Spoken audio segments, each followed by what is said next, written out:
ठीक है सर, कोई बात नहीं, मैं अब सवाल क्लास स्टार्ट करता हूँ। देखिए ये सिविल जजमेंट की क्लास है। अब देखिए इस केस के फैक्ट्स में थोड़ा सा आपको डिस्कस कर लेता हूँ कि क्या फैक्ट्स है जो मैंने दिए हैं इस क्लास में आपको। देखिए एसएस में ऐसा होता है, मैंने आपको ऑलरेडी भेजा हुआ है ग्रुप के ऊपर, प्लीज वहां से रीड कीजिएगा। On the 19/4/2018, the plaintiff instituted suit against the defendant of the fact that he purchased the suit property through an agreement. Dates याद रखिएगा, ठीक है ना सर? जब भी डेट्स आती है तो डेट्स को याद रखिए। ऐसा है 13/5/2000 को इसने एक जमीन खरीदी है, ठीक है? और उसके बाद 2018 तक वो उस प्रॉपर्टी में लगातार 18 साल रहा है, ठीक है ना? 18 साल उस प्रॉपर्टी में रहा है, उसकी कंटिन्यूस पोजीशन था उसके पास प्रॉपर्टी का। Since then he constructed a room there upon, उसके पास जो प्रॉपर्टी थी उसने उसके ऊपर एक कमरा बिल्ड किया हुआ था। और जो इसने प्रॉपर्टी ली थी वो प्रॉपर्टी किसके थ्रू ली थी? एक एग्रीमेंट के थ्रू ली थी, ठीक है ना सर? उसने एक एग्रीमेंट के थ्रू वो प्रॉपर्टी ली थी, करार के थ्रू प्रॉपर्टी ली थी। मतलब इसका जो मैटर इन इशू है वो क्या है? एग्रीमेंट। मैटर इन इशू का मतलब क्या होता है कि आप संपत्ति के मालिक कैसे बने, आप संपत्ति के मालिक कैसे बने, समझ में आई बात? According to plaintiff is in settle position the suit property over 15/1/2001 से वो प्रॉपर्टी के सेटल पोजीशन में था। Plaintiff filed an application for regularisation of his land. Regularization क्या होता है, पहले सब टर्म को समझिए। रेगुलाइजेशन का मतलब क्या होता है? रेगुलाइजेशन का मतलब होता है कि जमीन जिस जमीन पर आप रहते हो उसको आप रेगुलाइज कराते हो, मतलब नियमित कराते हो। नियमित का मतलब होता है कि सर अगर मैं एग्रीकल्चर लैंड पर रहता हूँ, एग्रीकल्चर लैंड है मेरे पास एक कृषि आधारित भूमि है, तो मैं क्या करूंगा सर? मैं क्या करूंगा? राजस्थान लैंड रेवेन्यू के सेक्शन 90B के अंदर जाके उस जमीन को कन्वर्ट करूंगा for the non agriculture purpose, और फिर मैं उस पर अपना मकान बना सकता हूँ, कमर्शियल कोई बिजनेस खोल सकता हूँ। तो मेरे को वो लैंड रेगुलाइज करानी पड़ती है। तो इसने क्या किया सर? जिस प्रॉपर्टी पे रहता था उसको रेगुलाइज कराने के लिए, अपने नाम कराने के लिए, अपने खाते में जुड़ाने के लिए, खुद का नाम लिखवाने के लिए ये क्या करता है सर? एक एप्लीकेशन लगाता है। और जितने भी डॉक्यूमेंट्स होते हैं, साइट प्लान होते हैं, नेसेसरी डॉक्यूमेंट्स होते हैं, वो डिफेंडेंट म्युनिसिपैलिटी के सामने देता है। गवर्नमेंट ने एक सर्कुलर निकाला था, कि जो भी आदमी अपनी जमीन को रेगुलाइज कराना चाहे, वो क्या करेगा सर? वो क्या कर सकता है?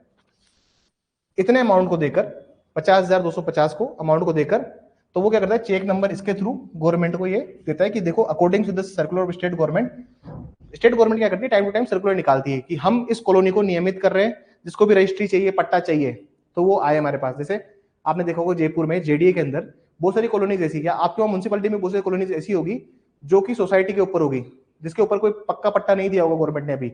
गवर्नमेंट ने मतलब वो ग्रामीण क्षेत्र अभी तक उसको रेगुलाइज नहीं किया, तो गवर्नमेंट सर्कुलर निकालती है, तो उस अकॉर्डिंग ये आदमी क्या करता है? इतने रुपए का दे देता है on the basis of self determination.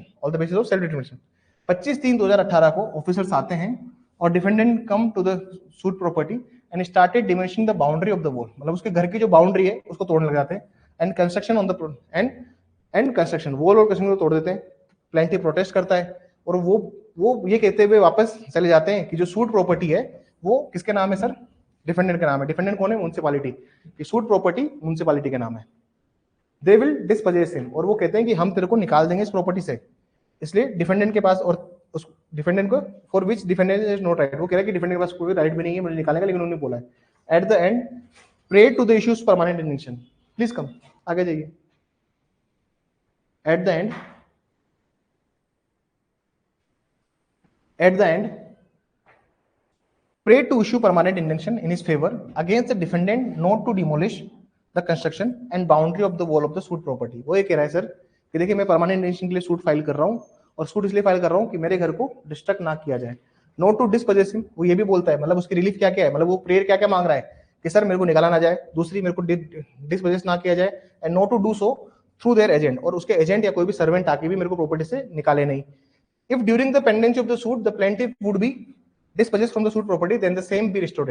वो ये भी कहता है कि अगर ये सूट जब तक पेंडिंग है और अगर डिफेंडेंट मुझे आगे निकाल देता है तो प्लीज मुझे वापस से रिस्टोर किया जाए संपत्ति के अंदर, and order to the defendant to regularize the suit property in the favour of the plaintiff. और ये भी बोलता है कि प्लीज उसको बोलो कि ये इसको रेगुलाइज करके मेरे फेवर में प्रॉपर्टी दी जाए मुझे। दोबारा समझाता हूं, एक बार और समझने की कोशिश कीजिएगा। सर ऐसा है 13/5/2000 को ये आदमी प्रॉपर्टी खरीदता है, ठीक है। फिर 2018 तक उस प्रॉपर्टी पर रहता है, उस प्रॉपर्टी पर एक कमरा भी बना देता है अपने लिए और बाउंड्री वॉल भी तैयार कर लेता है। तभी क्या होता है सर, गवर्नमेंट एक स्कीम निकालती है, गवर्नमेंट बोलती है कि देखो हम रेगुलाइज कर रहे हैं जमीनों को, तो गवर्नमेंट के उस सर्कुलर के अकॉर्डिंग ये भी क्या करता है सर, एक चेक लगाता है 50,250 का और उसको गवर्नमेंट को देता है। गवर्नमेंट रेगुलाइज करने का मतलब होता है कि सर अब उसकी जो जमीन है उसका पट्टा उसको चाहिए फ्रॉम द म्युनिसिपालिटी।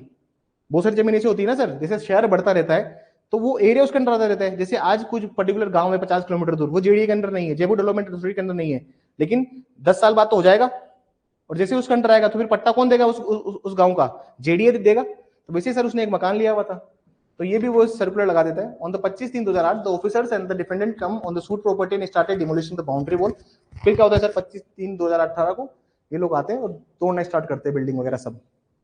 ठीक है, तो वो मांग करता है, वो एक कोर्ट फॉल करता है कि परमानेंट निशान लगाने के लिए सूट लेके आए, और वो बोलता है कि सर इनको रोका जाए, अगर वो मुझे निकाल दें in the pendency of the suit तो वापस से मुझे लेके आया जाए। अब डिफेंडेंट क्या कहता है, अवरमेंट्स इन द रिटर्न स्टेटमेंट, ये मैंने आपको वैसे भी ग्रुप में भेज दिया था, जो बच्चे थे उनको मैं ग्रुप में ऑलरेडी भेज चुका हूं 1-1.5-2 घंटे पहले ही। आई होप आप लोगों ने पढ़ लिया होगा इसको। The position of the plaintiff और the suit property is not legally valid. क्या कह रहा है डिफेंडेंट कि जो इसकी प्रॉपर्टी, जो उसके पास सूट प्रॉपर्टी, वो लीगली वैलिड पोजीशन नहीं है इसके पास में। Presently the nature of the suit property is of agriculture land, और प्रेजेंटली क्या है जो प्रॉपर्टी वो कौन सी सर, एक एग्रीकल्चर लैंड है which has not been regularized, और इसको अभी तक हमने रेगुलाइज नहीं किया है। The construction was not constructed with the permission of the defendant, हमसे पूछ के उसने कंस्ट्रक्शन किया नहीं था।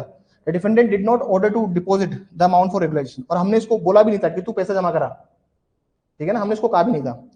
Presently the suit property is shown in the name of the defendant, और वर्तमान में ये जो संपत्ति है ये किसकी है, म्युनिसिपालिटी की है, और ये जमाबंदी के रूप में। जमाबंदी क्या होती है सर, जमाबंदी होती है नकल। हम जमाबंदी क्या होती है सर, लैंड रिकॉर्ड्स में आप जो भी जमीन होती है वो जमाबंदी के खाते के रूप में रहती है, इसमें रहती है। जैसे हम कहते हैं ना खेवत खतौनी, ये भी क्या है, जमाबंदी का भाग है।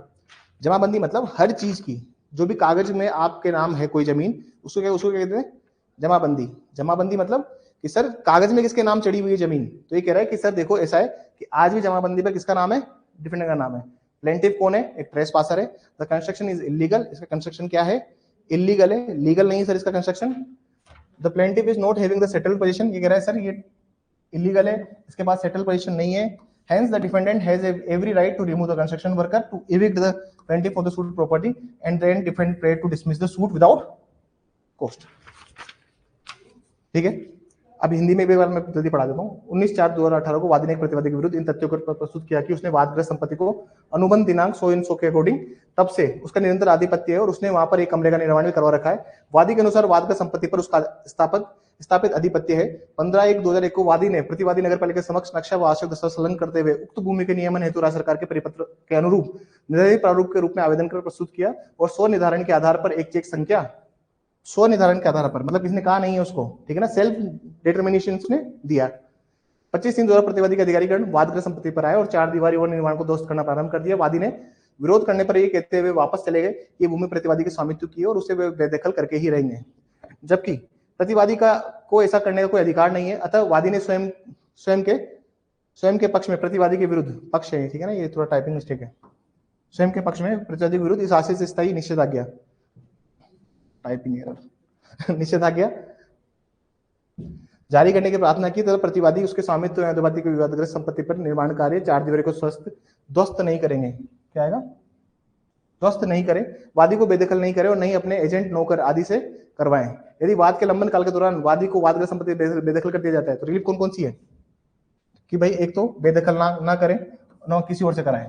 दूसरा, अगर पेंडेंसी के दौरान कर देते हो तो वापस उसको क्या कर दिया जाए, पुनः उसको दिलवाया जाए, ठीक है। और आदेश ये भी किया कि वादग्रस्त संपत्ति का नियमन करें। तो 3 रिलीफ वो मांगता है, ठीक है सर। ये लिखित कथन में कह रहा है कि वादग्रस्त संपत्ति पर उसका कोई आधिपत्य विधितः वैध नहीं है। वर्तमान में वादग्रस्त संपत्ति की प्रकृति कृषि भूमि की है, इसका नियमन नहीं किया गया है। निर्माण कार्य प्रतिवादी की अनुमति से नहीं कराया गया है। प्रतिवादी ने नियमन हेतु राशि जमा करवाने का आदेश नहीं किया है। वर्तमान में जमाबंदी में वादग्रस्त में संपत्ति प्रतिवादी के नाम पर दर्शित है। वादी अतिक्रमी है, निर्माण अवैध है, वादी का स्थापित अधिपत्य नहीं है, अतः प्रतिवादी के पास निर्माण कार्य हटाने के वादी का विवादग्रस्त संपत्ति से बेदखल करने का प्रत्येक अधिकार है। अंत में प्रतिवादी द्वारा वाद को खर्च सहित खारिज करने की प्रार्थना की गई है। अब ठीक है, अब मेरे को आप लोगों को क्या लिखवाना है, फॉर्मेट लिखाना है। आज मैं लिखवाऊंगा आप लोगों को, ठीक है ना सर, आज मैं लिखवाऊंगा और प्लीज लिखने का काम स्टार्ट कीजिए। हिंदी इंग्लिश नहीं लिखाऊंगा मैं, सिर्फ क्या लिखाऊंगा, मैं इंग्लिश लिखाऊंगा, हिंदी के लिए आपको टाइप्ड या फिर टाइप फॉर्मेट में भेज दूंगा, सेम हूबहू सेम वर्बिटम, ठीक है ना, वर्बिटम मैं आपको भेज दूंगा, क्योंकि सर समय इतना नहीं है कि मैं सारी चीजें लिखवा पाऊँ, ठीक है ना, पर मैं आपको पीडीएफ फॉर्म में आपको मिल जाएगा, ठीक है। थोड़ा सा लिखते हैं और लिखने की कोशिश करते हैं, ठीक है सर। लेकिन मैं लिखते लिखते ही समझाऊंगा, लिखते लिखते समझाऊंगा। जो हिंदी मीडियम वाले छात्र वो सुनिए बैठ के, इंग्लिश मीडियम वाले बच्चे लिखिए।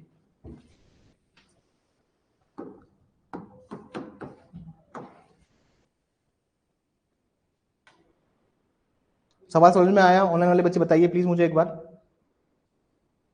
सवाल समझ में आया? ऑनलाइन वाले बच्चे बताइए प्लीज, सवाल समझ में आया तो हम आगे बढ़े। Have you got the question? बताइए समझ में आया सवाल? यस सर, ओके, ठीक है, समझिए।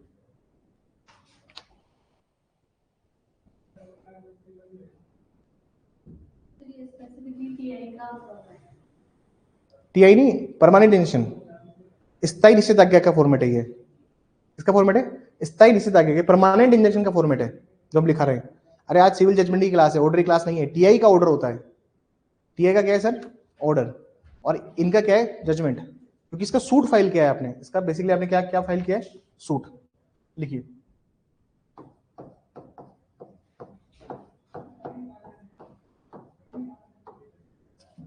कोर्ट ऑफ सिविल जज,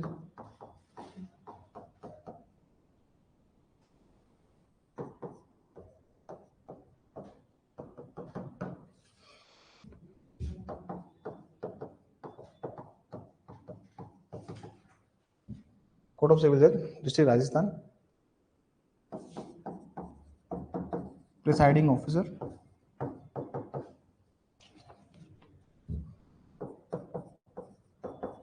PQRS RJS, civil suit number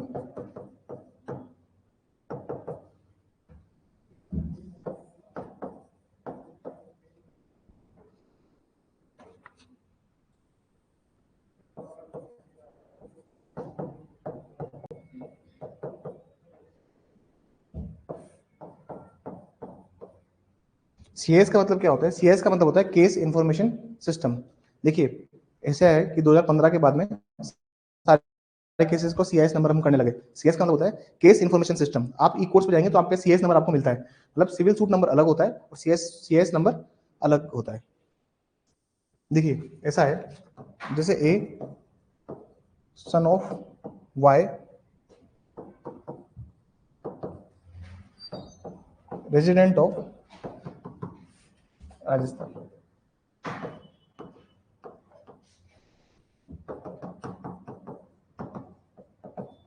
यह है plaintiff versus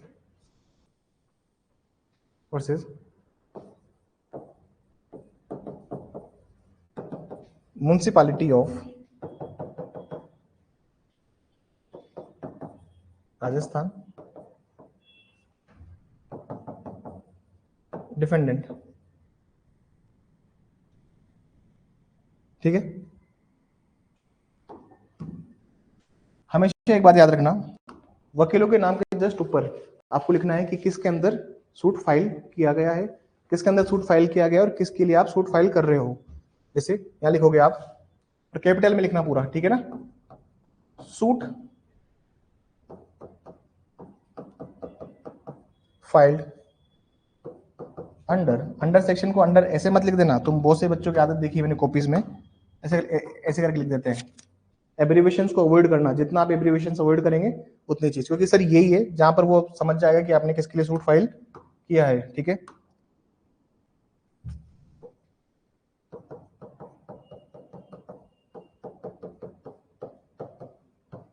under section 38 of specific relief act 1963 4 permanent injunction. हाँ कॉपी बहुत बड़ी आएगी, ठीक है ना, यहाँ तो मैं इतना नहीं लिख रहा हूँ। परमानेंट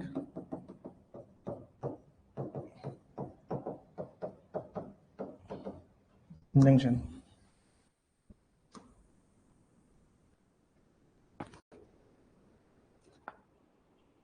अब मैं साथ साथ आपको पैराग्राफ भी बताऊंगा और लिखवाता भी रहूंगा कि पैराग्राफ नंबर 1 ये किसका है, ये किसका है, ठीक है ना सर।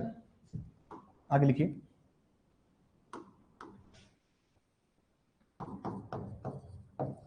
प्रेजेंट, कौन कौन लोग प्रेजेंट है उसके बारे में बात कर लेंगे, जैसा आपको ठीक लगे। अगर लगता है कि एक सिंगल लाइन से काम चले सिंगल कर दो, डबल करनी डबल कर दो, ये आपके ऊपर है, इट्स योर प्रेरोगेटिव, ठीक है ना, ऐसा कुछ नहीं है। Learned advocate,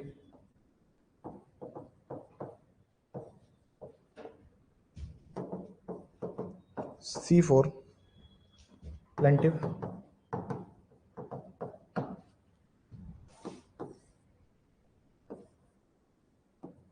learned advocate, D4 defendant,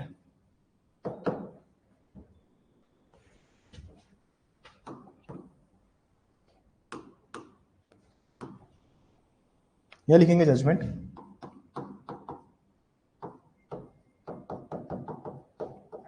judgement, और जैसे जजमेंट लिखेंगे इसके बगल में आएगी क्या, date.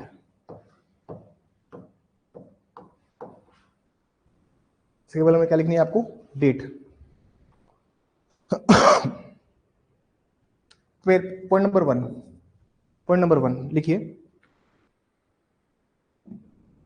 The suit is filed by the plaintiff. थोड़ा तेज लिखना प्लीज, ठीक है ना। I have to dictate various terms, मुझे बहुत सारी चीज लिखवानी है, थोड़ा सा तेज लिखना। इसका भी मेरे पास ये पीडीएफ है, चाहो तो मैं आपको पीडीएफ में भेज सकता हूँ, लेकिन मैं चाहता हूँ आप लिखिए, ठीक है ना। मैं चाहता हूँ आप लिखो, क्योंकि देखिए ऑर्डर में एक दो पॉइंट ऊपर नीचे होते हैं, चलता है, लेकिन जजमेंट में नहीं होना चाहिए। क्योंकि पॉइंट नंबर 3 क्या है तो 3 वही होगा, 4 क्या है तो 4 वही होगा, 5 क्या है तो 5 वही होगा, 6 क्या है तो 6 वही होगा। इसलिए लिखिए the suit is filed by the plaintiff, थोड़ा तेज लिखना। The suit is filed by the plaintiff under section 38 of specific relief act 1963 for permanent injunction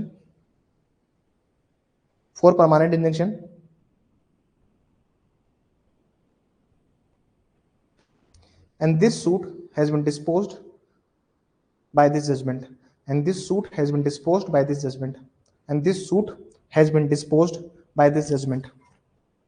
second point लिखिए।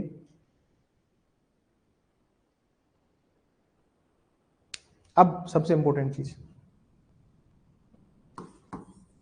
ये सेकंड पॉइंट जो है ना सर, ये प्लेंटिफ के इफेक्ट्स होते हैं। किसके इफेक्ट्स होते हैं, ये वादी के तथ्य हैं। किसके तथ्य हैं, वादी के तथ्य। अब वादी के तथ्य अगर मैं लिख रहा हूं तो ऐसा है सर, एग्जाम में टाइम नहीं है ना, तो कुछ एक लाइन लिखी, 2 लाइन लिखी और उसके बाद dot dot dot dot dot कर देना, नंबर नहीं काटेगा। लेकिन नंबर तब काटेगा जब तुमने पीछे भी कुछ नहीं किया है, पीछे भी तुमने गोबरी ढोला है, तो फिर वो गुस्सा करेगा। समय नहीं है, इनको रिपीट करने में समय मत गवाना। बात समझ में आई। इनके मार्क्स नहीं मिलते। मार्क्स किस चीज के मिलते हैं, सुन लीजिए सर, मार्क्स किस चीज के मिलते हैं। मार्क्स मिलते हैं आपके, पहली चीज है जजमेंट राइटिंग या ऑर्डर राइटिंग में। जजमेंट राइटिंग में मार्क्स मिलते हैं हेडिंग के। दूसरी चीज के मार्क्स मिलते हैं जो ये आप लिख रहे हो, भाई किस चीज के अंदर कर रहे हो उसके, यहां तक तो इसके, ठीक है ना सर। उसके बाद जजमेंट के बगल में डेट डाली या नहीं डाली, उसके हर चीज के उसके बेसिक पर्टिकुलर मार्क्स हैं। आप फिर मार्क्स मिलते हैं इस चीज के, जो पहले पैराग्राफ में हम जब लिखते हैं ना सर कि किसके लिए फाइल किया गया है, पैराग्राफ में आप लिख सकते हो, लाइन लिखिए, here the plaintiff facts in nutshell, here the plaintiff facts in nutshell as follows, here the plaintiff facts in nutshell as follows,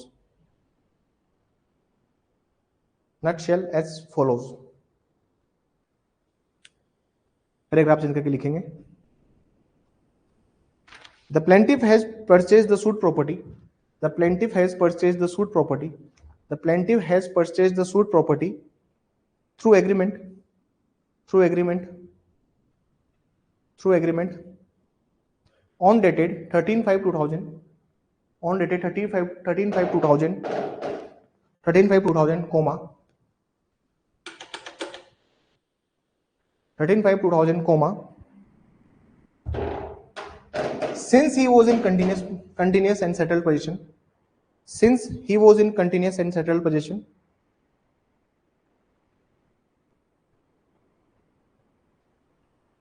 since he was in continuous and settled position,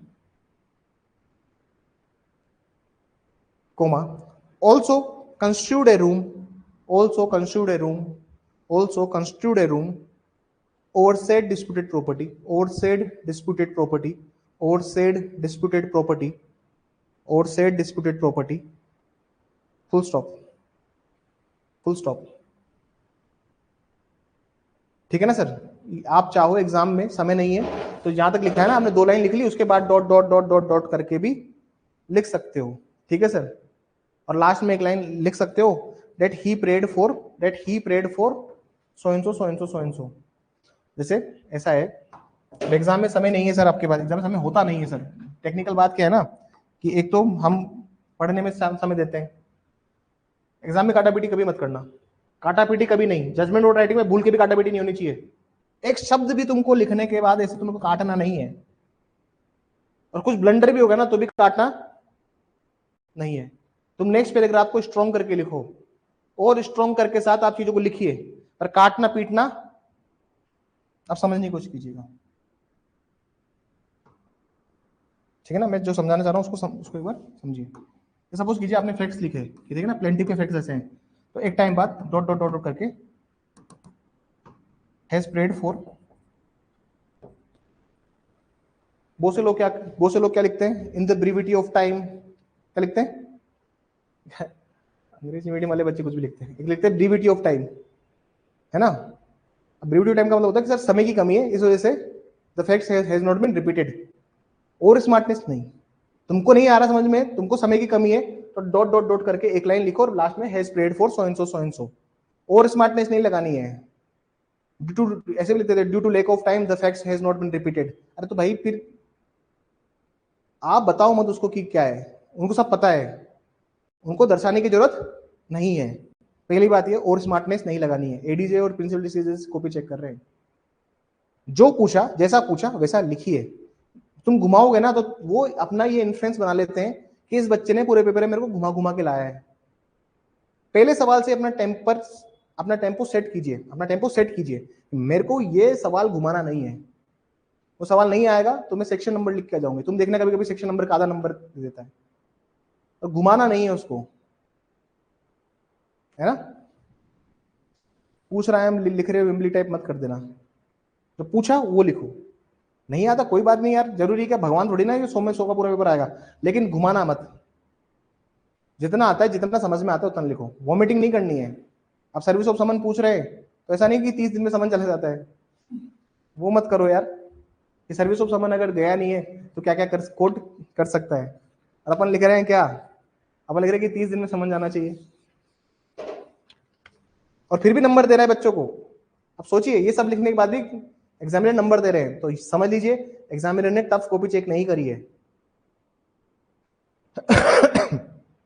ठीक है, मैं कहा था, आगे लिखिए इसको जल्दी से।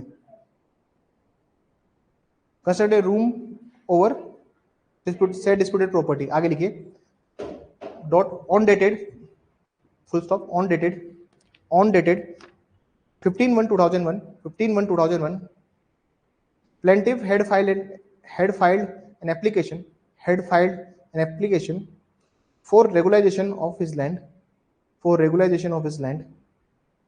had filed an application for regularization of his land, thank you, regulation of his land, endorsing site plan and necessary document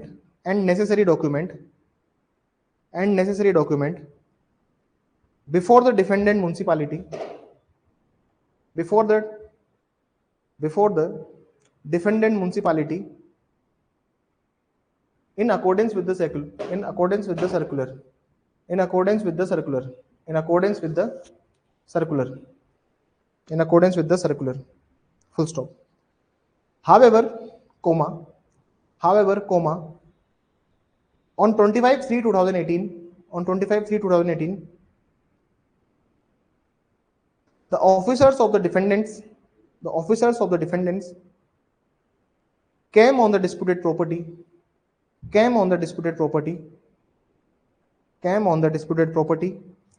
and demolished the boundary wall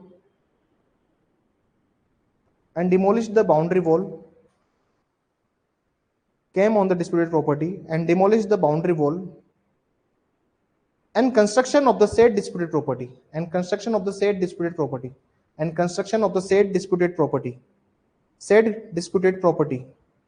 full stop.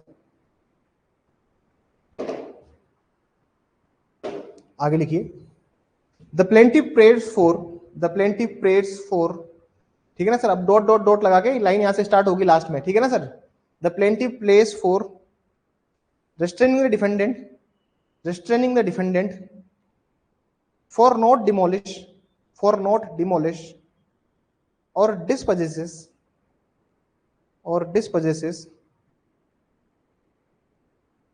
plaintiff prays for restraining the defendant for not demolish or dispossesses through agent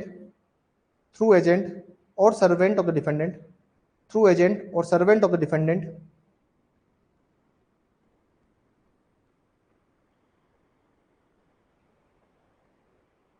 and if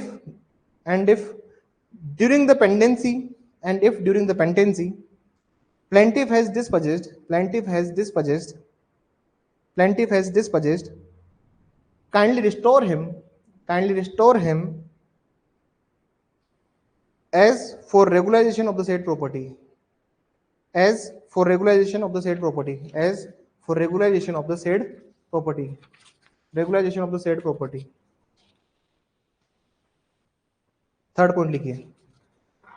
third point में क्या लिखना है sir? Defendant के facts. Third point में क्या आएंगे? प्रतिवादी के तथ्य क्या आएंगे?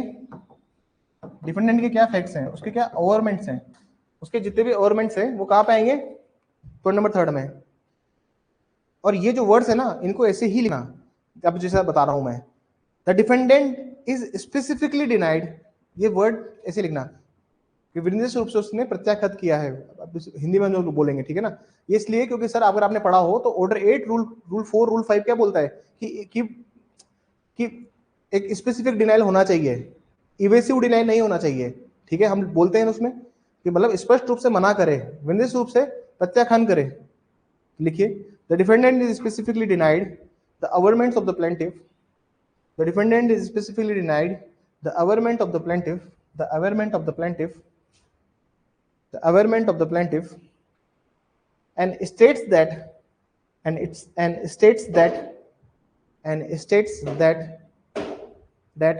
the suit property is an agricultural land. The suit property is an agricultural land.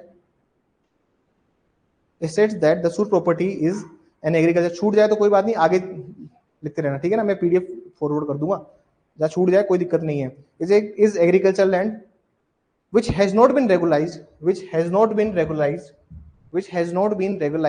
लेकिन आप लिखिए which has not been regularized, लिखना बंद मत कीजिएगा. which has not been regularized, full stop. The construction was not with the permission of the defendant municipality. The construction was not with the permission of defendant municipality. Full stop. The said disputed property is in Jamabandi. The said disputed property is in Jamabandi.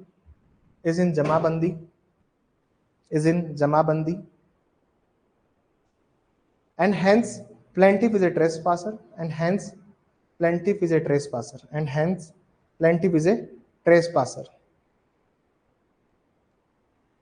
Full stop.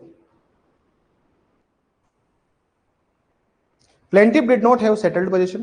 Plaintiff did not have settled possession. Plaintiff did not have settled possession. And defendant prays for dismissal of suit. And defendant prays for this. And defendant prays for dismissal of suit. And defendant prays for dismissal of suit with cost. With cost. With cost. ठीक है sir. ये इसमें हम लोग क्या लिखते हैं कि उसके क्या अवेयरमेंट्स है. पैराग्राफ नंबर 3 में हमेशा ये होगा. पैराग्राफ नंबर 4 में बनेंगे, क्या बनेंगे सर इसमें? इशू. क्या बनेंगे? इश्यूज. इनको हिंदी मीडियम में हम लोग कहते हैं तनकियात. क्या कहते हैं? तनकियात. What we usually said in तनकियात. तनकियात मतलब क्या होते हैं? इश्यूज. तो लाइन लिखिए, on the basis of the pleadings of.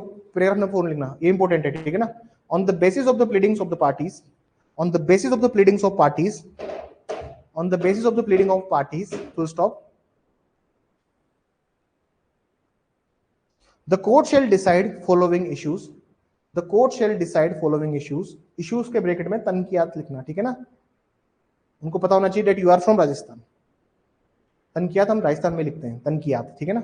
Local term में उनको लगना चाहिए कि you are a practicing advocate. आपको वो चीज भी पता है कि इश्यूज को हम क्या लिखते हैं? तनकियात. ये और स्मार्टनेस नहीं है, ये स्ट्रीट स्मार्टनेस है. हाँ, इश्यूज के बाद में एक शब्द लिखना, the court shall decide on following issues, तनकियात. ठीक है, पॉइंट नंबर ए. अब इसका हिंदी में भी मैं पीडीएफ भेज दूंगा आप लोगों को, बस सुनिए, बस हिंदी मीडियम वाले बच्चे शांति से बैठ के. Whether the plaintiff was in settled position और the disputed property. Whether the plaintiff was in settled possession or the disputed property or the disputed property or the disputed property. ठीक है. बाकी स्टेट्स में जैसे एमपी और छत्तीसगढ़ के लिए आप प्रिपेयर करते हो तो वहां पर हम लोग क्या लिखते हैं? OPP, honours of proof on defendant. OPP, OPD, ऐसा सब लिखते हैं. Honours of proof of defendant, OPP, OPD, हम ये चीज मेंशन करते हैं. लेकिन यहाँ पर आपको ये सब नहीं लिखने का है, आपको सिंपल लिख लेना. हिंदी में हम सिर्फ ये लिखते हैं वादी या फिर प्रतिवादी. हम क्या लिखते हैं यहाँ पर? वादी, प्रतिवादी. वैसे ही हम यहाँ पर क्या करेंगे ब्रैकेट में, जैसे पॉइंट नंबर ए हो गया ना सर कंप्लीट आपका, जैसे पॉइंट नंबर ए कंप्लीट हुआ, इसके सामने लिखिए, इसके सामने पॉइंट नंबर ए के सामने जहाँ पे नीचे लाइन में कंप्लीट हो तो नीचे लाइन में लिखिए प्लेंटिफ. क्या लिखना है यहाँ पे? प्लेंटिफ. हाँ, उसी लाइन की लास्ट में. पॉइंट नंबर बी, जो दूसरा इश्यू है, उसके पीछे वो लगा देना क्वेश्चन मार्क, ठीक है ना. whether the plaintiff was in settled position or the disputed property. क्योंकि देखिए अगर सेटल्ड पोजीशन है, अगर उसने सेटल्ड पोजीशन ली हुई है तो हमें पता है कि सर 113 भारतीय साक्ष्य अधिनियम या 110 इंडियन एविडेंस एक्ट ये बोलता है कि जो आदमी सेटल्ड पोजीशन में है, बर्डन ऑफ प्रूफ किसके ऊपर होगा? बर्डन ऑफ प्रूफ उसके ऊपर होगा जो एक क्लेम कर रहा है कि he is not the rightful owner. समझ में ये बात? ठीक है. लेकिन सेटल पोजीशन तो प्रूव करनी पड़ेगी ना उसे, I am in the settle position. और जिस दिन वो सेटल पोजीशन प्रूव कर देगा तो फिर बर्डन ऑफ प्रूफ कहां जाएगा? प्रतिवादी के ऊपर, डिफेंडेंट के ऊपर. क्योंकि फर्स्ट चीज क्या है, इसको क्या साबित करना है कि ये सेटल्ड पोजीशन में है या नहीं, ये स्थायी कब्जे में है या नहीं, क्या इसका कंटिन्यूस सेटल पोजीशन रहा है या नहीं रहा. जुडिशियल माइंड अब लगेगा सर, तो अब बिल्कुल ध्यान से सुनिएगा बात को. बी पॉइंट देखिए, whether the plaintiff is a trespasser. Whether the plaintiff is a trespasser, इसमें हम लोग लिखते थे कि क्या वादी अतिचारी है. Whether the plaintiff is a trespasser, इसमें हम लोग लिखते हैं डिफेंडेंट. ये डिफेंडेंट को साबित करना है, उसको साबित करना है प्रतिवादी को, प्रतिवादी को साबित करना है वहां पर.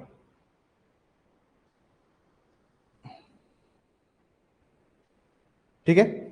लास्ट में लिखते हैं हम लोग रिलीफ, कि क्या अनुतोष दिया. उसको बंद करके ना,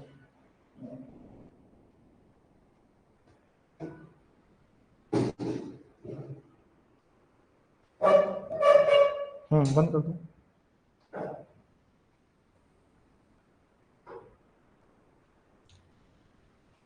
अब समझिए बात.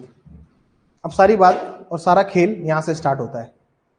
यहां तक जो भी था ना सर, ठीक है, उल्टी सुल्टी गलती होगी चलेगा, लेकिन अब गलती नहीं होनी चाहिए. एक और बात सुनिए. देखिए राजस्थान में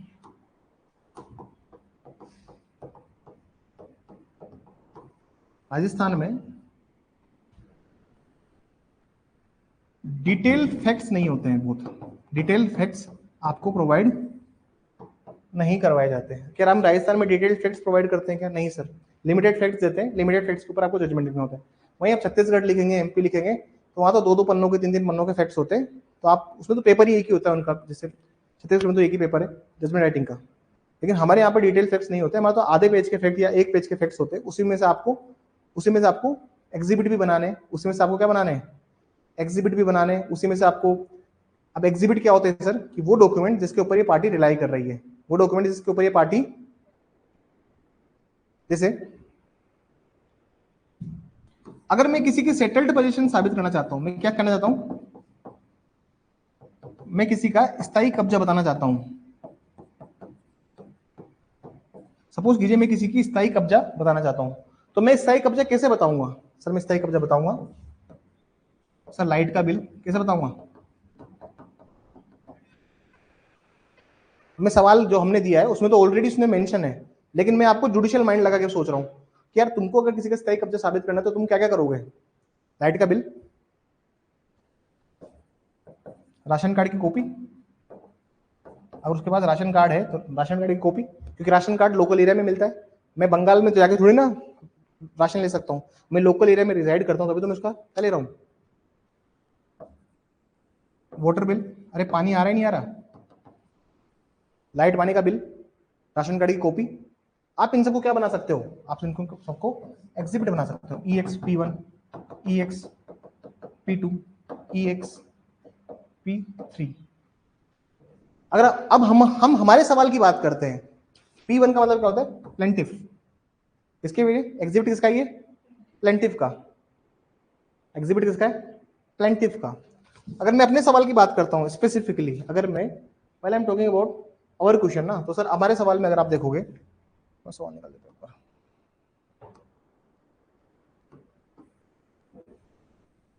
हमारे सवाल में अगर देखा जाए तो आप लोग बताना मुझे कि सर क्या क्या डॉक्यूमेंट्स अपने पास, ये प्लेंटिफ है ना, इसके पास क्या क्या डॉक्यूमेंट्स हैं, प्लेंटिफ के पास में क्या क्या डॉक्यूमेंट्स हैं। वोटर कार्ड भी हो सकता है, वोटर कार्ड भी हो सकता है, आधार कार्ड में भी एड्रेस हो सकता है, लेकिन सेटल पोजीशन वोटर कार्ड से भी पता लगेगा। आधार तो पहचान की संख्या है, ठीक है ना, आपके रेजिडेंस होने का जो प्रमाण देती है कि आप यहीं पे रहते हो, इसी जगह आप इतने सालों से रह रहे हो। तो दूध का बिल कोई रखता है या अखबार का बिल कोई संभाल कर रखता है, क्योंकि हर दिन दूध ये वाला आ सकता है ना सर, आपने हर चीज संभाल के रखी हुई है।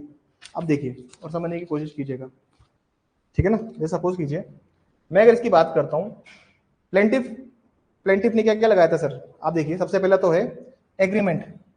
एग्रीमेंट क्या बनेगा? सबसे पहले क्या बन रहा है? Copy of agreement, exhibit P1, ठीक है। उसके बाद क्या बन रहा है सर?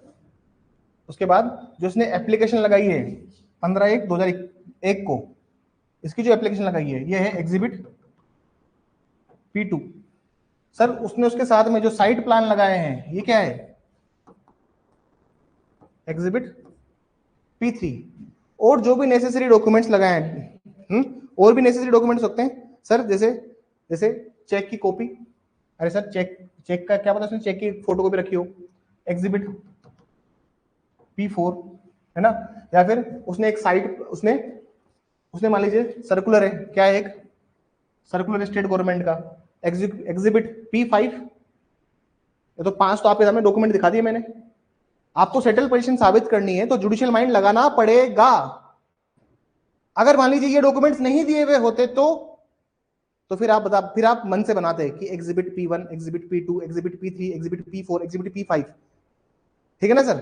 जैसे पड़ोस में एक आदमी की राशन की दुकान है, तो राशन वाला आपके बिहाफ पर गवाही देने आ रहा है, ठीक है ना। तो PW1, PW2, PW3, PW4, PW5, PW4, तो कहने का मतलब क्या है सर? कहने का मतलब ये समझिए कि there is a lot of possibilities. हम सिर्फ ये सोच के नहीं जजमेंट के टाइम बैठ सकते, हमें दिमाग चलाना है बहुत तेज। कितना जुडिशियल माइंड है आपके अंदर? सवाल पढ़ते ही अगर उसने एग्जिबिट दिए हुए हैं तो सवाल पढ़ते ही आपके पेंसिल तो आप नहीं चला सकते उसमें, लेकिन रफ में तो आप लिख सकते हो ना, पीछे पन्ना लाओ और क्या क्या आपके पास डॉक्यूमेंट्स है, P1 क्या है, P2 क्या है, P3 क्या है, P4 क्या है, PW1 कौन बन रहा है, PW2, या फिर DW1 कौन बन रहा है, डिफेंडेंट विटनेस नंबर 1 कौन बन रहा है, 2 कौन बन रहा है, ये तो आप सोच सकते हो सर। और ये तभी हो पाएगा जब क्या होगी, प्रैक्टिस। प्रैक्टिस से ही अचीव होगा सर ये एग्जामिनेशन। और हमारे पास 60 से 65 दिन है इसको कनकर करने के लिए। तुम देख लो, प्रैक्टिस जितनी कर सको। तुम बोलो सर ये सवाल चाहिए बना के, मैं चेक भी करूंगा, उसमें कमेंट भी दूंगा, पर प्लीज करना किसको पड़ेगा? वो मैं नहीं घर आपके घर जा सकता ना सर कि चलो बैठो। तो वैसे ही सर अगर मैं डिफेंडेंट की बात करता हूं तो डिफेंडेंट के पास क्या क्या है, डिफेंडेंट के पास क्या क्या है सर? एक तो सर जमाबंदी की कॉपी है, तो ये क्या बन जाएगा, एग्जिबिट D1, एग्जिबिट D1 बन जाएगा। इसके पास कॉपी ऑफ गवर्नमेंट सर्कुलर भी, इसके पास भी क्या है, गवर्नमेंट का सर्कुलर है जिसमें इसको कवर नहीं कर रहे हम लोग, वो भी इसके पास। तो वैसे अब जो डॉक्यूमेंट्स की जो लिस्ट है उसको लिखिए प्लीज, लिखिए प्लीज, 5 पैराग्राफ लिखेंगे। अरे ऑर्डर में ऊपर नीचे पैराग्राफ चलते हैं तो कोई दिक्कत नहीं है, रीजनिंग देखते हैं, ऑर्डर में क्या देखते हैं, रीजनिंग, क्योंकि एविडेंसेस तो लिए नहीं आपने किसी से, लेकिन यहां पर एविडेंसेस को अप्रेस करना बहुत जरूरी है। लिखिए प्लीज, प्लीज लिखिए।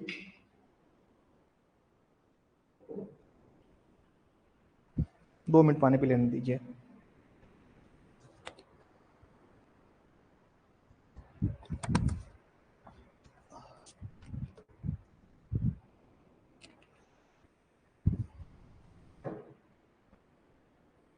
देखो सर, जिस दिन आप अपने मन से, जिस दिन आप अपने अंदर से 3-4 जजमेंट लिख के फेंक देंगे ना, कॉन्फिडेंस यहाँ चला जाएगा एग्जाम में। और अगर जजमेंट राइटिंग और ऑर्डर राइटिंग में डर रह गया, इतने सा भी डर रह गया ना, पेपर खराब कर देगा आपका। अंतर कहाँ क्रिएट होता है ना, पता है? 50 में, 55 में, 60 में, 65 में अंतर कहाँ क्रिएट हो रहा है? जो बच्चा 48, 50, 51 ला रहा है वो इंटरव्यू में फेल हो रहा है। सुनना बात मेरी, जो बच्चा 48, 51, 50 ला रहा है वो इंटरव्यू में फेल हो रहा है। जो बच्चा 45, 50 नहीं पहुंच पा रहा वो मेंस में फेल हो रहा है। 40-45 तक ही ला रहा है वो मेंस में फेल हो रहा है। डिफरेंस जो क्रिएट हो रहा है ना वो 40 नंबर का है। कितने नंबर का है? वो है जजमेंट राइटिंग, ऑर्डर राइटिंग का। बात समझ में आई? देखिए, इस बार इंग्लिश खराब किया है, अगली बार इस साल क्या हिंदी खराब कर दें, हमें नहीं पता। लैंग्वेज हमारे हाथ में नहीं है, हम इसे लिख के आ सकते हैं, लेकिन लॉ अपने हाथ में है, अच्छे से लिखना हमारे हाथ में है। लैंग्वेज के ऊपर जैसे अब जो बच्चों ने खराब रूल लिखे थे इंग्लिश कैसे अच्छे लिखे थे सर, 5, 6, 7, 8 नंबर मिले हुए, तो वो चीज उनके हाथ में नहीं है, लेकिन हमारे हाथ में लॉ लिखना है। तो प्लीज लॉ को स्ट्रॉन्ग करेंगे बहुत। लिखिए 5वां पैराग्राफ। अब 5वें पैराग्राफ में हम सब वो चीज लिखते हैं। 5वां पैराग्राफ किस लिए होता है वो सुनिए। अब 5वां पैराग्राफ इसलिए होता है कि हम क्या क्या एविडेंसेस प्लेंटिफ से लेके आ रहे हैं। 5वां पैराग्राफ। 6वां पैराग्राफ डिफेंडेंट क्या क्या लेके आ रहा है ऑन रिकॉर्ड। समझ में आ रही है? लिखिए 5वां पैराग्राफ। 5वां पैराग्राफ लिखेंगे, the plaintiff has produced the testimony of, the plaintiff has produced the testimony of PW1 A, inverted comma करना ए को, PW1 A and exhibit P1 and exhibit P1 as and exhibit P1, exhibit P1 को ऐसे लिखना,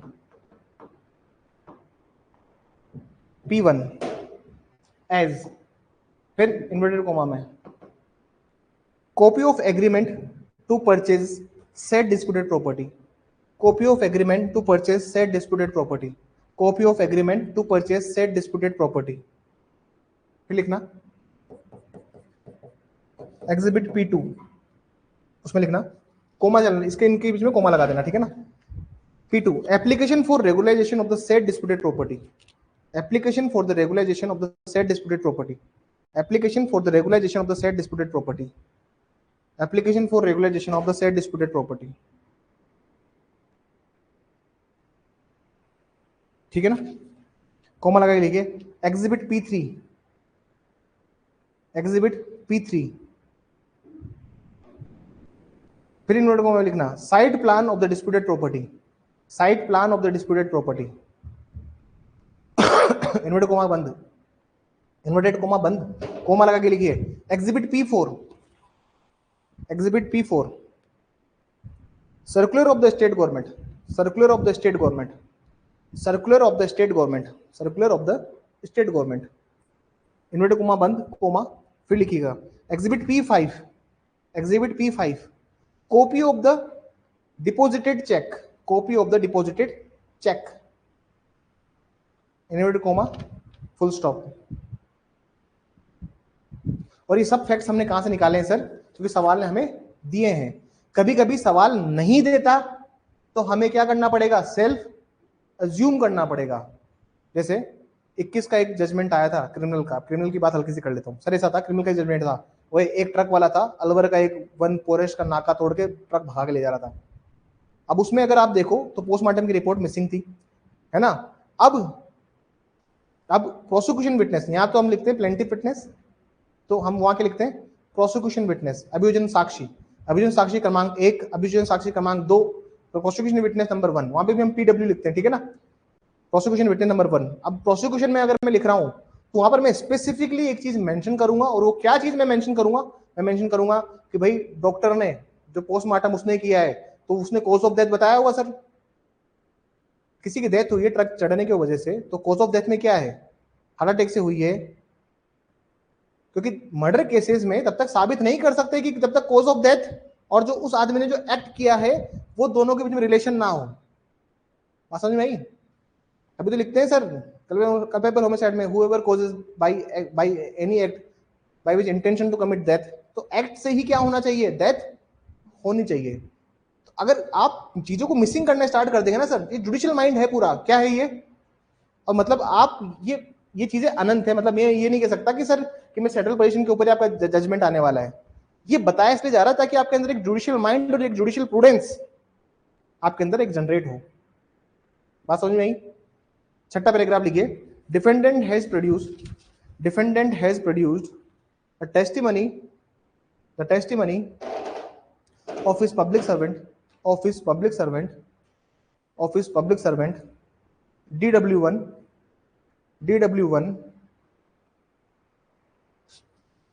and exhibit D1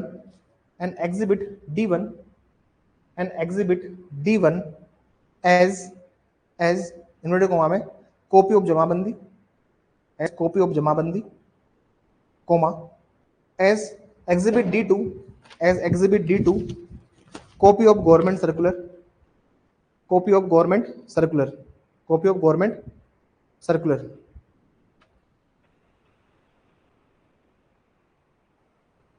ठीक है। अब जो मैंने आपको 5 लिखवाए हैं, क्या उसमें से एक भी डॉक्यूमेंट ऐसा है जिसे सेटल पोजीशन साबित कर पाएंगे आप? एक बार शांति से देखिए, क्या पांचों के पांचों से आप सेटल पोजीशन साबित कर सकते हो? क्या कैसे करोगे? एक भी डॉक्यूमेंट नहीं है जिससे आप सेटल पोजीशन साबित कर सकते हो। बात समझ में आई? और हमारा पहला इश्यू क्या है कि सेटल पोजीशन साबित करनी है। अब आप बताइए मुझे, क्या एक भी डॉक्यूमेंट जो हमने 5 लिखे हैं, अरे हमने 5 डॉक्यूमेंट लिखे ना, exhibit P1 copy of agreement, दूसरा application for regularisation of the land, तीसरा साइट प्लान, चौथा circular of the state government, और पांचवा copy of the deposited cheque. क्या एक भी डॉक्यूमेंट ऐसा है जिससे आप इस सेटल पोजीशन साबित हो रहा है? आप बताओ, हो रहा है? एक से भी साबित कर पाओगे? एक से भी? और ये इस PDF में भी मिसिंग है। लिखिए इसमें लिखेंगे पैराग्राफ नंबर 5 में आप लोग खुद लिखेंगे, क्या लिखेंगे खुद? एग्जिबिट P6 लाइट का बिल, ठीक है ना, एग्जिबिट P7 पानी का बिल, लाइट का बिल, या फिर राशन कार्ड की कॉपी, जिसमें राशन कार्ड में क्या होता है ना सर, साइन होता है और स्टाम्प लगती है उसकी, इस महीने का राशन लिया है। लाइट का बिल, पानी का बिल, राशन कार्ड की कॉपी, ये सब आपको लिखना पड़ेगा, क्योंकि आप क्या साबित कर रहे हो? Settled position. अगर आप जज हो और आप जज बन के देखोगे कि इसने तो कोई डॉक्यूमेंट ऐसा दिया नहीं है, लेकिन फिर भी आपको सेटल्ड पोजीशन साबित करनी है, तो कैसे करोगे? 5 डॉक्यूमेंट साबित हो रहा है क्या? नहीं हो रहा। पूरी गणित इसी बात की है, क्या सेटल्ड पोजीशन है या नहीं। अगर नहीं हुआ ना सेटल्ड पोजीशन तो उखाड़ के फेंक सकते हैं।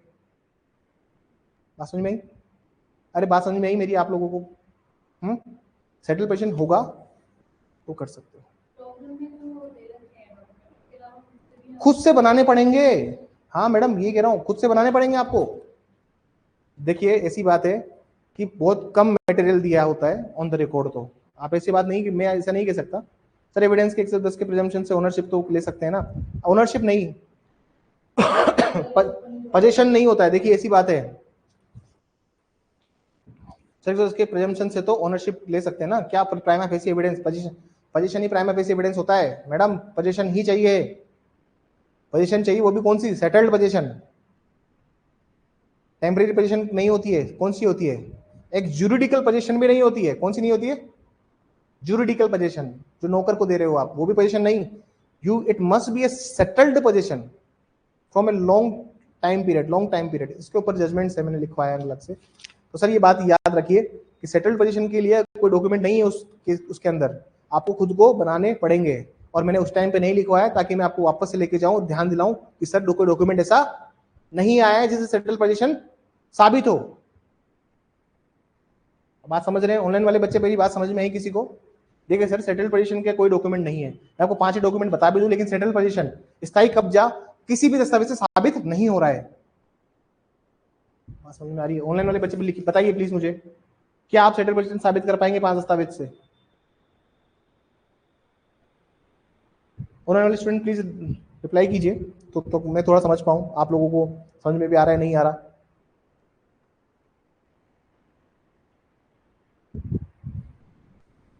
देखिए समझ में आना चाहिए, और समझ में नहीं आ रहा है तो प्लीज जोड़ दीजिए। आप बना सकते हो, आप बना सकते हो, बहुत सारे अड़ोसी पड़ोसी को बना दो, पीडब्ल्यूटीपी पर बना सकते हो आप कि पड़ोस में रहता है ये आदमी, ठीक है ना, या पड़ोस का किराने वाला है, या फिर राशन की दुकान पर जो राशन डिस्ट्रीब्यूटर है उसका उसका भी आप स्टेट टेस्ट में लगा सकते हो कि लास्ट 5 साल से मैं इनको राशन दे रहा हूं। सेटल पोजीशन तो कितनी भी हो सकती है ना, 2 साल 3 साल 5 साल।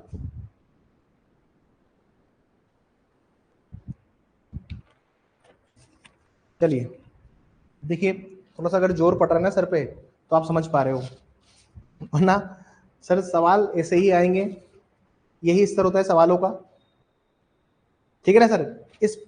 इसमें नहीं है, आपको नोट करना है, हिंदी में भेजूंगा उसमें भी नहीं है, लेकिन आप स्पेसिफिकली नोट करेंगे 5वें में, ठीक है ना। छठा हो गया, 7वां लिखिए।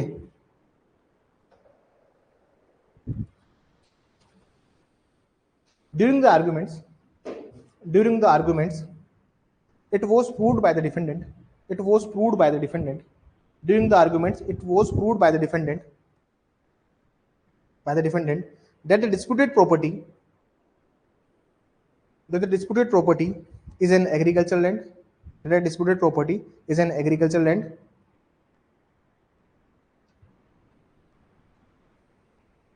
and presently the property in the name of defendant municipality, and presently the property in the name of defendant municipality, full stop. However, the plaintiff has argued at length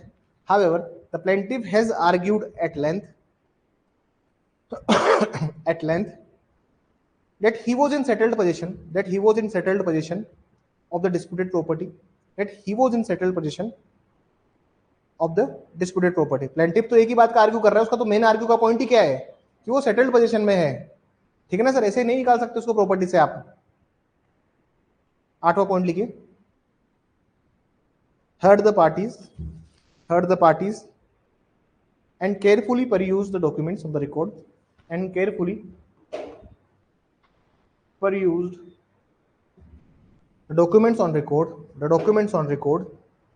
the documents on record, full stop. The issues are disposed as follows.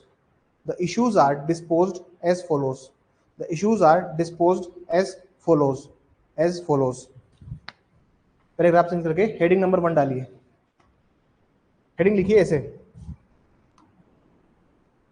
Heading लिखिए,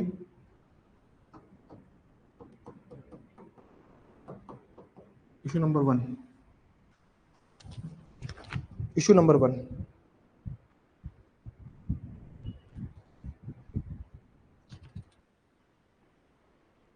ठीक है। This is the legal portion, this is the legal part, this is a legal portion ये आप लोगों को लिखना है, ठीक है ना। अभी लीगल पार्ट है पूरा और ये भी लीगल पार्ट है, ठीक है। मैं लास्ट में आता हूं एक बार। अब देखिए मैं पैराग्राफ इधर इधर पूरा खोल देता हूं, ठीक है, इसको निकाल देता हूं एक बार। अभी मैं ग्रुप में डाल दूंगा, आप लोग वहां से लिखिएगा आप, क्योंकि अब लीगल पोर्शन लिखना है आपको। क्या लिखना है? Legal portion. और लीगल पोर्शन को स्ट्रेंथन कीजिए। मैंने कुछ बच्चों के आज जब मैंने चेक किया तो कुछ बच्चों की कॉपी में मैंने साफ लिखा कि kindly strengthen the reasoning part. अब बाकी पार्ट ठीक है, मुझे से मतलब नहीं है, रीजनिंग पार्ट को आप स्ट्रेंथन करो। जैसे अब मैं जो रीजनिंग पार्ट दूंगा आप मैंने उसको मैंने स्ट्रेंथन कैसे किया है, देखिए अभी तक थोड़ा सा मैं जूम कर देता हूँ, ऑनलाइन वाले बच्चों को दिखना चाहिए। The burden of proof to prove the issue number 1 is upon the plaintiff, क्योंकि प्लेंटिफ को साबित करना है कि उसके पास सेटल्ड पोजीशन है। The plaintiff has produced the testimony of PW1 where he deposed that he was in settled position and he purchased the property through an agreement by exhibit P1. Here also mentioned the exhibit P1 and application for the regularization of the date so and so. Though he have discharged the initial burden, he was in the settled position from the.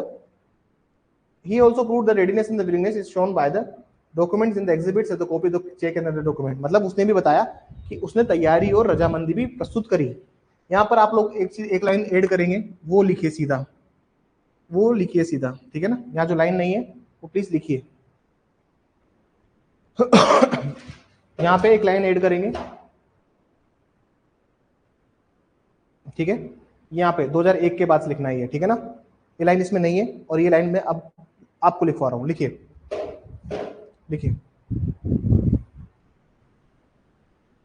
लिखिए please. Here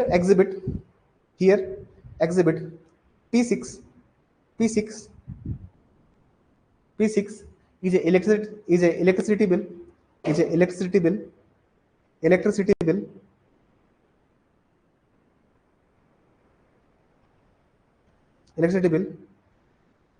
which was submitted by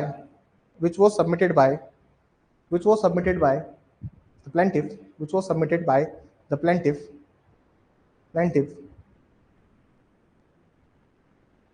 along with it he also submitted exhibit P7 इन्होंने काम करना ration card copy, that is ration card copy in which he is the beneficiary of ration schemes of the said territory।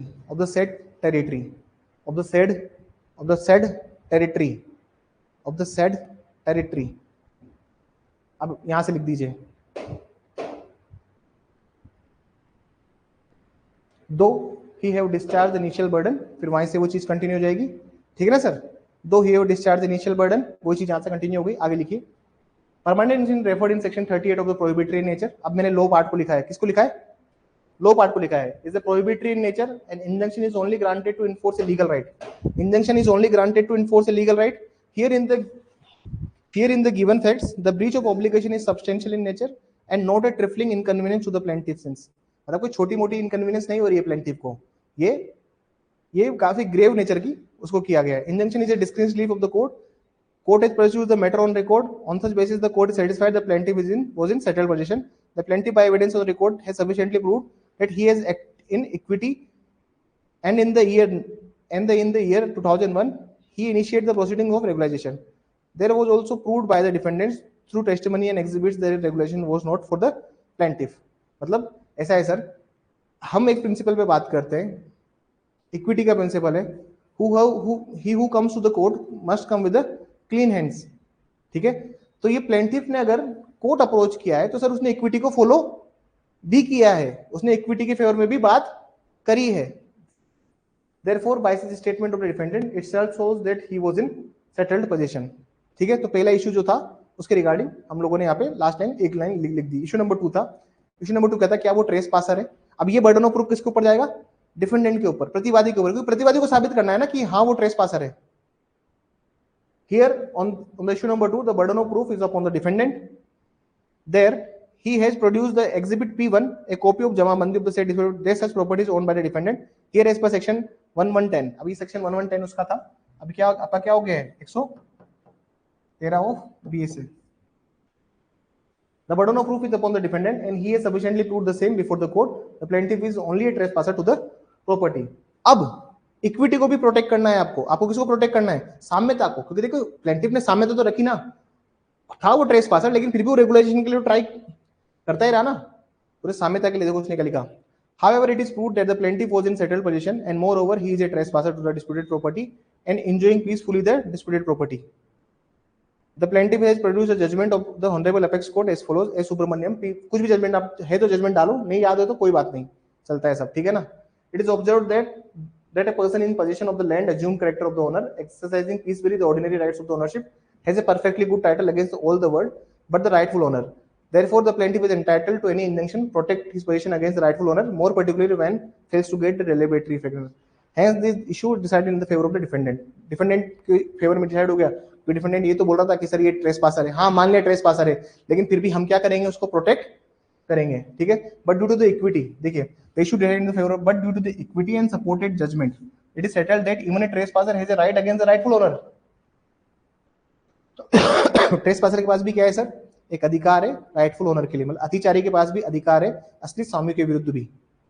Relief क्या हो गया, as decided in the issue number 1 in the favour of the plaintiff. मतलब issue number 1 किसके favour में गया है, plaintiff favour में, और issue number 2 decided in favour of the defendant. Here it is a fit case that the decree of prepossession should be granted in the favor of the plaintiff as to prevent the breach of obligation which was in the favor of the plaintiff. क्योंकि breach of obligation किसके favour में होनी चाहिए, plaintiff की. देखिए breach of obligation को ही protect किया जाता है 38 के अंदर. अगर आप एसआरए पढ़ते हैं और आपको पता है कि वहां पर आपको बाध्यता के भंग को निवारित करने के लिए आप क्या करते हो, उसमें स्थायी निश्चितता क्या देते हो. Therefore the decree shall operate as follows. ये ऑर्डर पर बना दिया हमने. डिक्री जो होगी वो इस तरह से हमने ड्रॉ की है. It is directed to defendant not to dispose the plaintiff from property without due course of law. If the plaintiff has been disposed during the pendency, kindly उसको रिस्टोर कर देना. It is also directed to defendant to file a suit for the recovery of animal property under so and so for proper due course of law. Proper due course में अगर जाना है तो आप यहाँ पे जाके सूट फाइल करो. कहाँ पर सूट फाइल करोगे, 5 के साथ 65 क्रिएट करो, वहां पर आप सूट फाइल करो. आप इसको ये भी डायरेक्शन दे रहे हो किसको, म्युनिसिपैलिटी को. If you want such property, आप 5 के 65 में जाके सूट फाइल करो टाइटल के बेसिस पर. To give cost to plaintiff as any accrued. अगर प्लेंटिफ को कोई कॉस्ट दो, अगर उसको कोई भी कॉस्ट अकर हुई है तो. लास्ट में PQRS सिविल जज, this judgment has been pronounced in the open court on dated so and so. Basic idea लगा सिविल जजमेंट का. खुद को भी फैक्ट्स अज्यूम करने पड़ते हैं और खुद के भी फैक्ट्स अज्यूम होने चाहिए, तभी आपका क्या क्या होगा सर, तभी आपको चीज समझ में आएगी. घर जाएंगे इसको लिखेंगे, ठीक है. अभी मैं पेपर फॉरवर्ड कर दूंगा सिविल का, ठीक है ना. एक और भी कंटेंट है वो मैं डाल दूंगा आपको, आपके लिए. समझ में आया सर, समझ में आया. एक बेसिक आइडिया लगा होगा, थोड़ा तो समझ में आया होगा, ठीक है सर. वही सेम प्रोसेस पे चलते हैं हम लोग कि फैक्ट क्या है, लॉ क्या है, इश्यूज क्या है, और इशू को उसको fact, issues, law, legal point को हम लोग समझाते हैं, अप्रेजल ऑफ एविडेंसेस करते हैं. हमने जो भी डिसाइड किया, हमने रीजनिंग पार्ट को स्ट्रॉन्ग किया. आप देख लेना, ये सब रीजनिंग पार्ट थे, इनको स्ट्रॉन्ग करना जरूरी था. अगर आप जजमेंट में ये काम नहीं करते, अगर आप जजमेंट्स में ये काम नहीं करते तो समझ लेना मार्क्स नहीं मिलेंगे. फैक्ट्स को रिपीट करना जजमेंट नहीं होता, ये मैं 100 बार कह चुका हूं. रीजनिंग पार्ट, ये रीजनिंग पार्ट है सर, इसको स्ट्रेंथन कीजिए, ठीक है ना. ये सब, ये सारा क्या है सर, रीजनिंग पार्ट है. जैसे मैंने लॉ पूरा लिखा है, और लॉ, जैसे मैंने लॉ भी लिखा है और लॉ में फिर मैंने प्लेंटिफ का रोल भी घुसा दिया, ठीक है ना सर.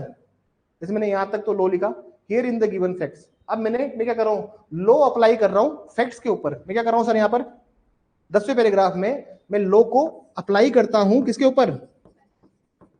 अगर आप ये चीज समझते हैं तो आप मार्क्स लेके जाएंगे. अरे बूंदी लूट लोगे पूरी. बात पर सर, बात ये है ना, प्रैक्टिस से होगा. किससे होगा, और प्रैक्टिस के लिए पेपर में दूंगा, चेक में करूंगा, पर प्लीज मेहनत किसको करनी है, मेहनत किसको करनी है, आपने मेहनत करनी है, आपने घबराना नहीं है, ठीक है ना सर. चलिए, thank you everyone, thank you so much. I hope ये क्लास आपके लिए बहुत यूजफुल रही हो, आपको समझ में आया हो civil order, sorry order writing और जजमेंट राइटिंग का. कुछ सिविल का तो समझ में आया होगा थोड़ा थोड़ा. पूछिए क्या क्या है.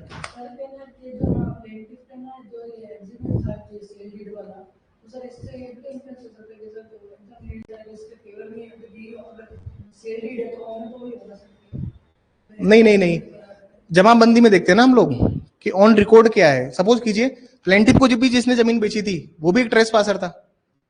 अरे मैं अपनी चाय की थड़ी लगाता हूँ और मैं चाय की थड़ी, मैं सोच रहा हूँ गाँव चला जाता हूँ, मैंने चाय की थड़ी तुमको बेच दी, तो मैं खुद भी ट्रेस पासर था और तुमको भी क्या दे दिया मैंने, ट्रेस पासर का टाइटल दिया है। टाइटल से टाइटल ट्रांसफर होता है ना, अगर वो ओनर होता तो आपको भी क्या बनाता, ओनर बनाता, लेकिन वो खुद भी ट्रेस पासर था और तुमको भी क्या बना दिया, trespasser. Title to title transfer होते हैं सर, टाइटल ट्रेस पासर है तो टाइटल ट्रेस पासर ही रहेगा। ठीक है सर, थैंक यू एवरीवन। कोई सवाल डाउट किसी का कुछ संख्या हो तो प्लीज मुझसे पूछिए।